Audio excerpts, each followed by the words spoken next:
नमस्कार, मी यामिनी महामुणकर. हितगुज मध्ये तुम्हा सगळ्यांचं स्वागत. तुम्ही आतापर्यंत अनेकांच्या पायावर फुगीर गुंतागुंत झालेल्या रक्तवाहिन्या पाहिल्या असतील, पण त्या रक्तवाहिन्याच म्हणजेच व्हेरिकोज व्हेन्स.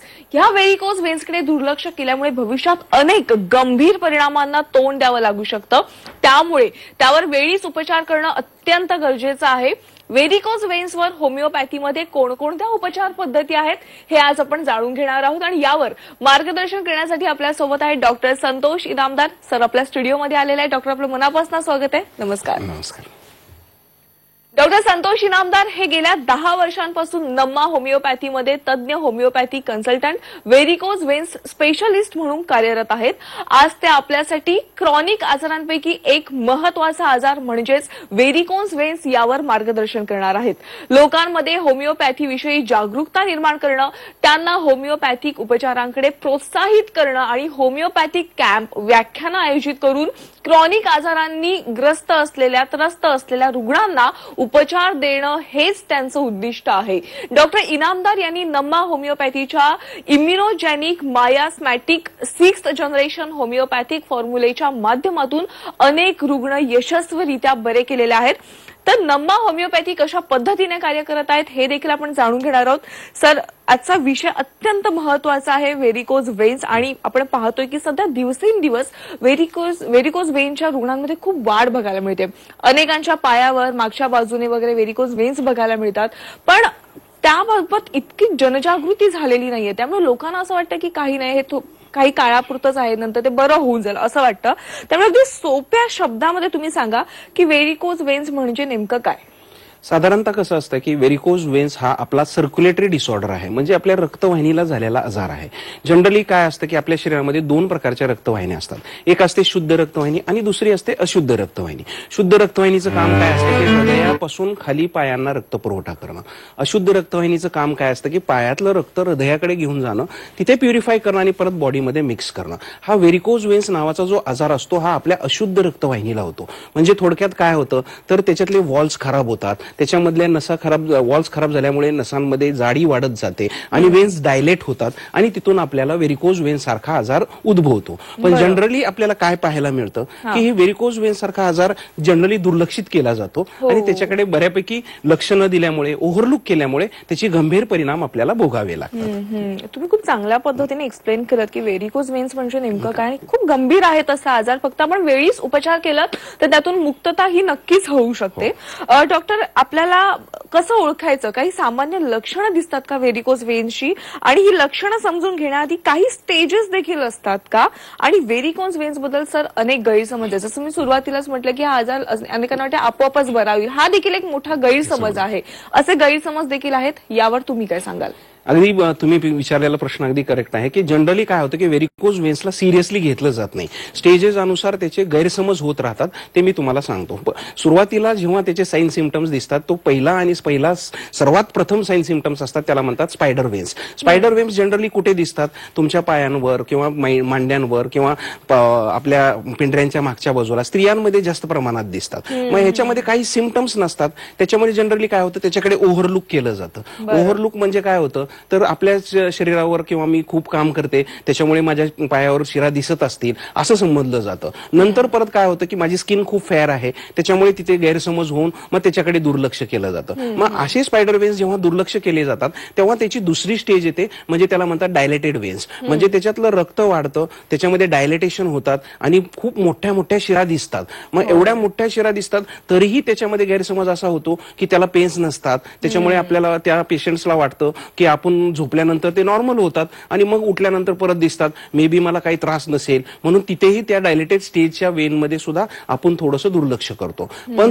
थर्ड मात्र इम्पॉर्टंट स्टेज असते, त्याचं नाव आहे एक्झिमॅटस कंडिशन. एक्झिमॅटस कंडिशन म्हणजे काय तर तिथे थोडासे तुमचा रंग काळा पडायला चालू होतो. जे डायलेटेड वेन्स असतात त्याचा इफेक्ट स्किनवर दिसायला चालू होतो. म्हणजे जेव्हा स्किनवर दिसतो त्याच्यामध्ये काळे डाग येतात, मग त्याच्याला खाज सुटते, पाय दुखतात, पायांमध्ये सूज येते, पायांमध्ये हेवीनेस येतो, खूप उभा राहिल्यानंतर पेन्स वाढतात. मग ह्या स्टेजमध्ये पेशंट कॉन्शियस बनतात, पण डॉक्टरना दाखवायची त्यांची इच्छा असते. पण इथे एक मोठा गैरसमज होतो की ते स्किनचा काहीतरी आजार असेल, आपल्यामध्ये कशाची तर कमतरता असेल असं म्हणून आपण ट्रॉपिकल वरून औषधं लावणं, क्रीम्स लावणं असं करून दुर्लक्ष केलं जातं. पण 4थी स्टेज त्याच्यानंतर जी उद्भवते त्याला अल्सरेशन स्टेज म्हणतात. हे अल्सरेशन स्टेज म्हणजे काय, जखम होते. एकदा जखम झाली की त्याच्यातून पाणी गळतं, त्याच्यामध्ये पस येतो, मग इन्फेक्शन होतं, पाय जड येतात, पाय दुखतात, अगदी म्हणजे त्या पेशंटला चालता येत नाही. म्हणजे ह्याच्यामध्ये त्या अल्सरेटिव्ह स्टेजमध्ये खूप काही बदल होतात.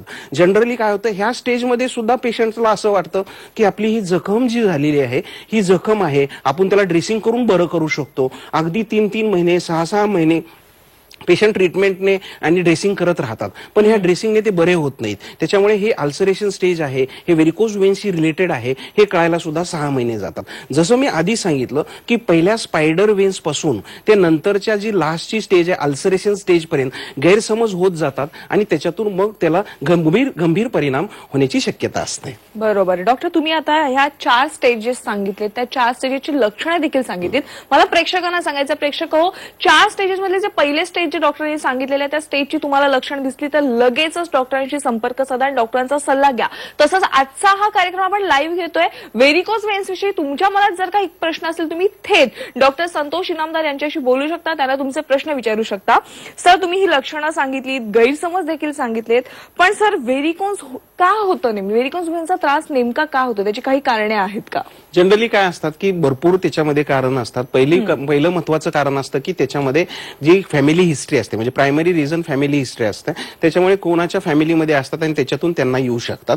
पण सेकंडरी रिझन्स मध्ये भरपूर रिझन्स असतात. त्याच्यातलं फर्स्ट आणि फॉरमोस्ट रिझन असतं ते म्हणजे लॉंग स्टँडिंग, जे खूप वेळ काम करतात, उभा राहून काम करतात, म्हणजे जे सिक्युरिटी जॉब करतात किंवा मग जे कंडक्टर्स आहेत, टीचर्स आहेत, किंवा मग त्याच्यामध्ये कोण मार्केटिंगमध्ये काम करतात, मॉल्समध्ये काम करणारी लोक जे कंटिन्युअसली त्याच्यामध्ये उभा राहून काम करतात, त्यांच्यामध्ये हे सगळे प्रकार आपल्याला पाहायला मिळतात. जे लोक खूप प्रोलॉंग सिटिंग मध्ये असतात, म्हणजे रिलॅक्स जॉब मध्ये काम करतात, अशा लोकांना सुद्धा आपल्याला ते जास्त प्रमाणात दिसतं. पण आता महत्वाचं आणि इम्पॉर्टंट रिझन असतं की स्त्रियांमध्ये प्रेग्नन्सी थ्रू सुद्धा आपल्याला व्हेरिकोज वेन्स पाहायला मिळतात. प्रेग्नन्सीमध्ये काय होतं की बाळ पोटामध्ये असतं, त्याच्यामुळे वजन वाढतं, वजन वाढल्यामुळे हार्मोनल इम्बॅलन्सेस होतात आणि हार्मोनल इम्बॅलन्सेस थ्रू मग वॉल्स खराब होतात आणि त्याच्यातून व्हेरिकोज वेन्स आपल्याला उद्भवू शकतात. आणि फार आत्ताच्या युगामध्ये आपल्याला जे पाहायला मिळतंय ते म्हणजे ओबेसिटी. ओबेसिटी म्हणजे वजन वाढल्यानंतर सुद्धा अशुद्ध रक्तवाहिनीला खालून पुश करणं खूप डिफिकल्ट जातं आणि वजन वाढलेल्या वजनाचा परिणाम आपल्याला त्याच्यावर दिसतो आणि त्याच्यातून सुद्धा तुम्हाला व्हेरिकोज वेन्स होऊ शकतात.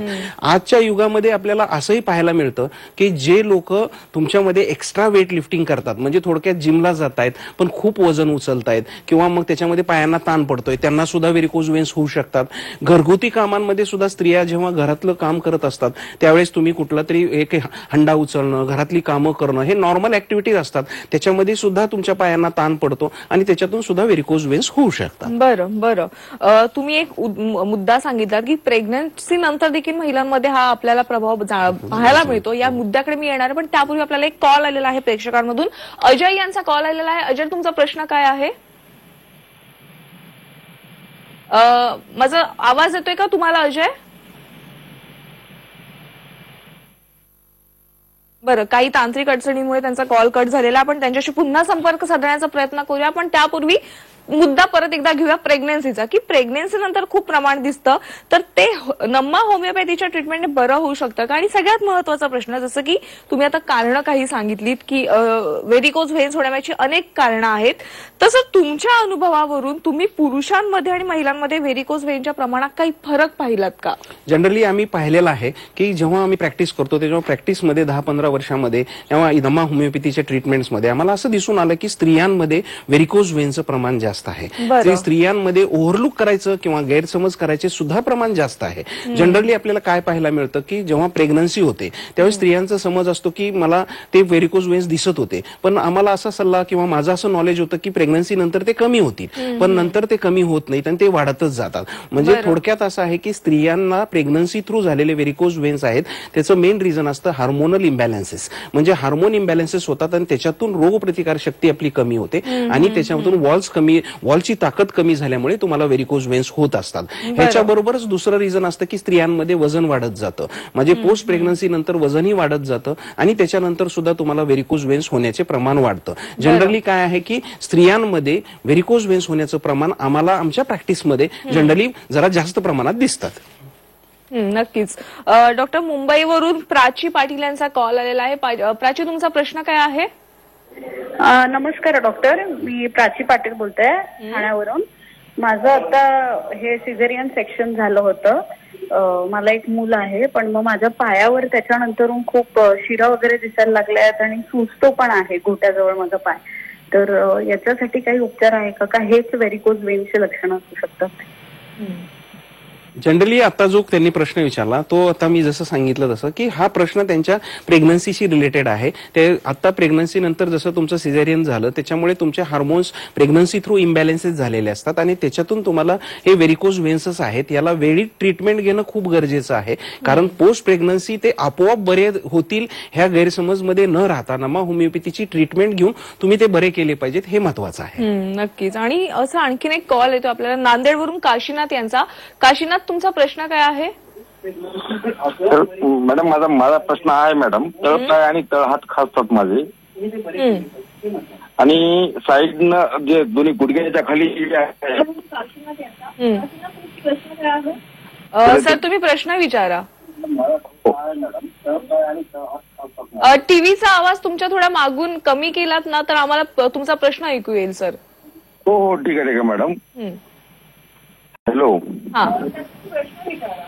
माझे जे तळहात आणि तळपाय खासतात आणि हॅलो. हा सर, तुम्ही बोला. प्रश्न काय आहे तुमचा? तळपाय आणि तळहात खासतात मॅडम माझे आणि दोन्ही पायाला टोंगळ्याच्या साईडनं खास लागते, खास आहे.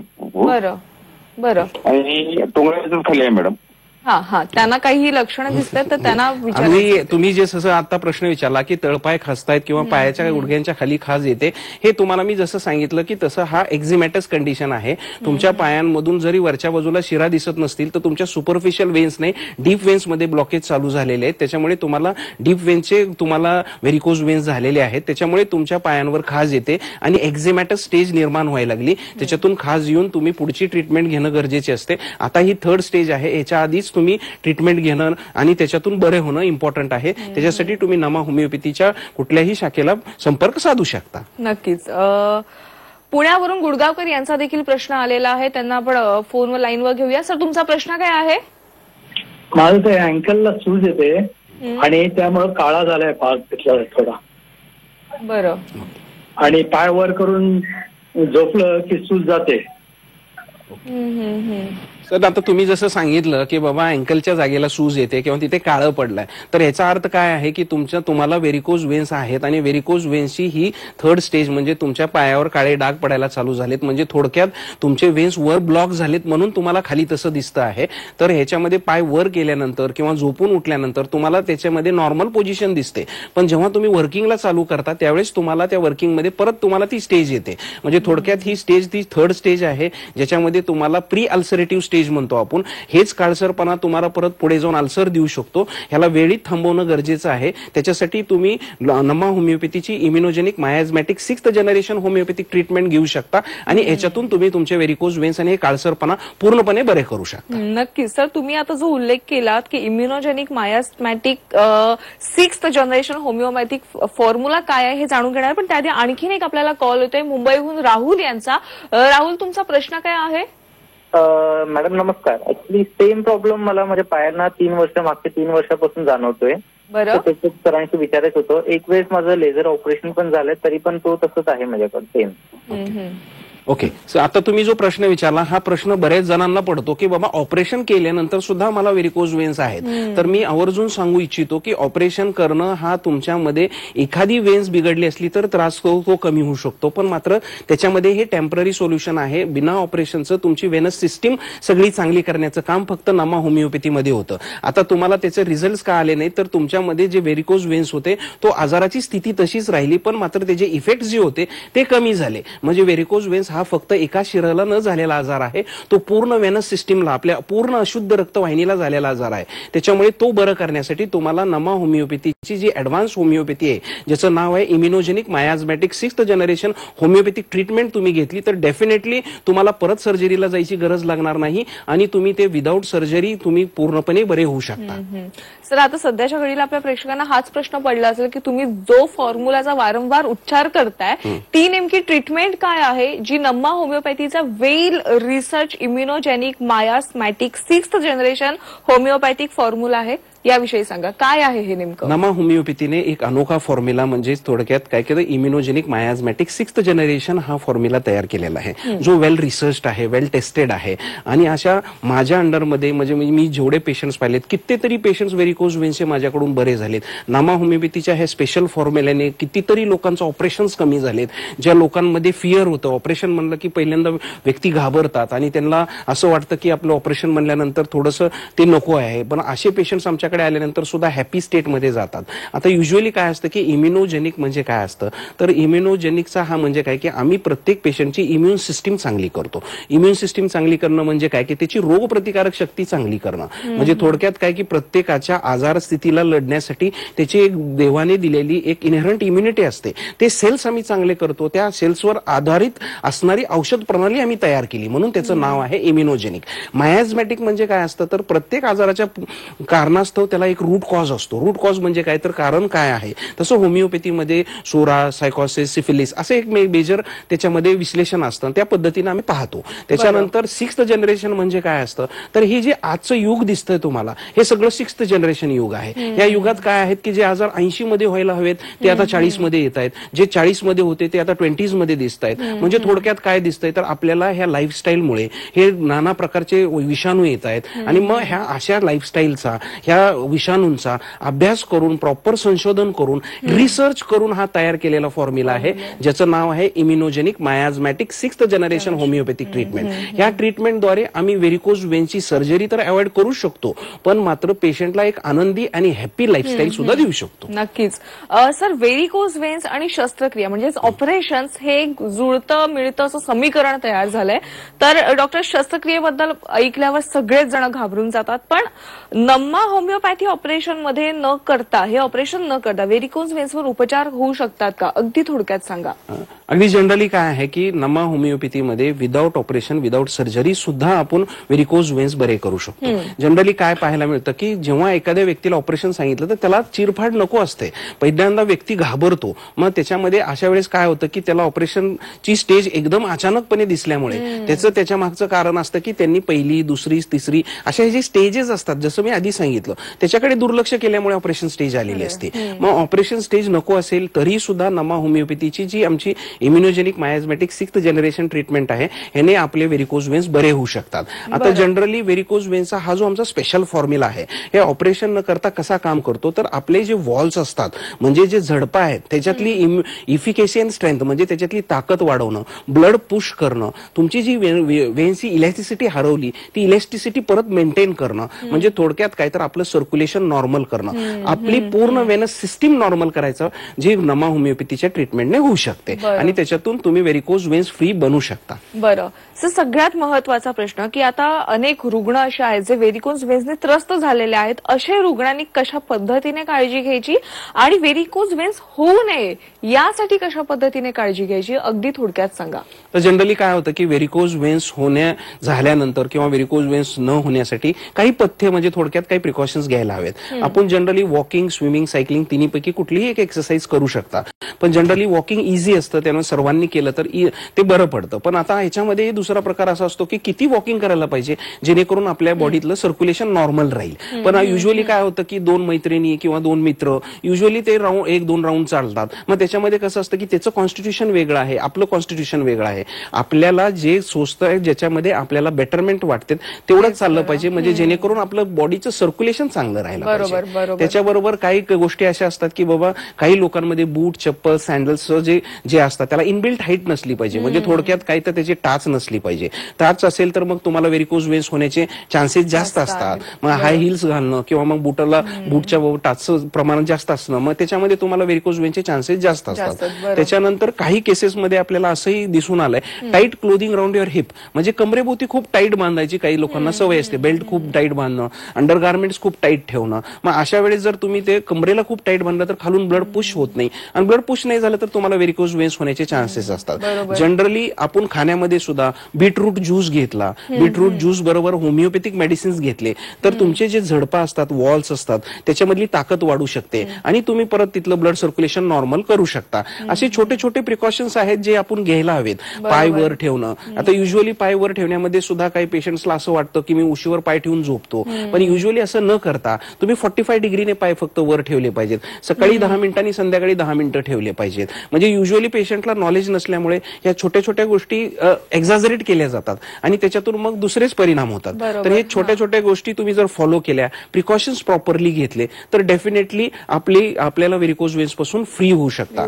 पण ह्याच्यामध्ये एक इम्पॉर्टंट गोष्ट असते की प्रत्येकाने आपल्या व्हेरिकोज वेन्सच्या बाबतीत आपली इम्युनिटी आणि रेजिस्टन्स पॉवरकडे सुद्धा लक्ष दिलं पाहिजे. नक्कीच. म्हणजे तुम्ही जे हे काही मुद्दे सांगितले यांच्याकडे जर गांभीर्याने पाहिलं आणि व्यवस्थित काळजी घेतली तर नक्कीच व्हेरिकोज वेन्सचा धोका कोणालाही होणार नाहीये. मला प्रेक्षकांना सांगायचं, प्रेक्षक, नम्मा होमिओपॅथी ही संस्था त्यांच्या वेल रिसर्च फॉर्म्युलांसाठी ओळखली जाते. ही संस्था arthritis, varicose veins, thyroid disorders, PCOD, वंध्यत्व, त्वचेचे आजार जसे की सोरायसिस आणि विटिलिगो तसेच पचन संस्थेशी संबंधित विकारांसाठी प्रभावी नैसर्गिक होमिओपॅथी उपचार पुरवते.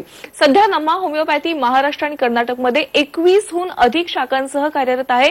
महाराष्ट्रातील शाखा आहेत दादर, ठाणे, पुणे, नाशिक, नागपूर, छत्रपती संभाजीनगर, नांदेड, सोलापूर आणि कोल्हापूर येथे, तसंच अकोला येथे देखील त्यांची एक शाखा आहे.